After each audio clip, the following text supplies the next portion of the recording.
Girlfriend asked for a relationship break, but she still wanted us to live together. I said, okay, but if we're no longer a couple, we need a roommate agreement. She laughed and signed it. She stopped laughing when she got the first bill. I had been dating Maya for 3 years, and we'd lived together for 2. I paid about 70% of our expenses because I earned more as a software developer, while she worked as a junior graphic designer. Then she started staying late at work with her new mentor, Ethan, from marketing. 3 weeks ago, Maya sat me down. I need space, she said. I think we should take a break, but keep living together. It's practical. So you want to break up, but still share an apartment. It's not a breakup, it's just a pause. We can stay friends and see what happens. Translation? She wanted to see where things went with Ethan, while keeping me as her safety net. Okay, I said, but if we're not partners, we're roommates. We need an agreement. She laughed. You're seriously doing paperwork for this? Yep, fine. Whatever makes you happy. That night, I wrote everything down. 50-50 rent and utilities, separate groceries, guest rules, 30 days notice before moving out, and no overnight guests more than 2 nights a week. The next morning, Maya barely looked at it before signing. This is ridiculous, she said.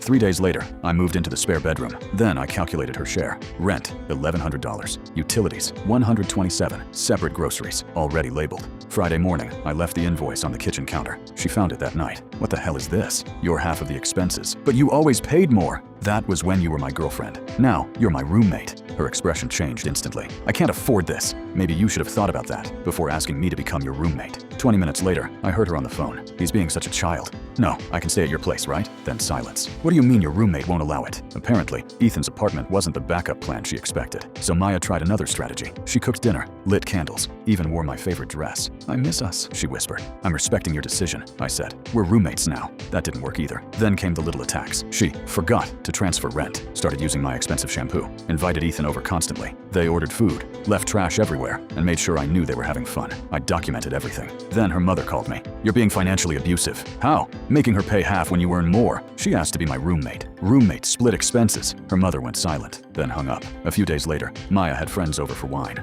I heard them laughing in the living room. He's so toxic. Men are always threatened by independent women. Then Maya said something that changed everything. When the lease is up in 3 weeks, I'm telling him I won't renew unless we get back together. Her friend asked, what if he refuses? He can't afford this place alone. He'll cave. I smiled, because she had no idea. I had already been saving money. That same night, I started apartment hunting. Monday morning, I signed a lease for a new place and sent Maya my 30-day notice. She stormed into my room. What is this? Section 8.1, 30 days notice. You can't leave. I can't afford this apartment alone. Maybe Ethan can move in. Her face went completely pale. He has his own lease. Exactly. And then came the final twist. I found a new roommate, Reese. She happened to be Ethan's ex. And apparently, Maya wasn't the first person he had tried this relationship break, but keep living together arrangement with. Reese and I compared stories. The timelines matched almost perfectly. Moving day finally arrived. When the movers picked up the television, Maya shouted, "That's ours!" I showed her the receipt.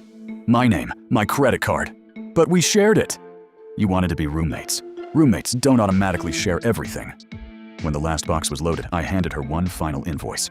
Unpaid rent, utilities, shared food, damages, and documented violations. Total, $2,847. You're insane. No, I said. I'm thorough. 6 months later, Maya texted me.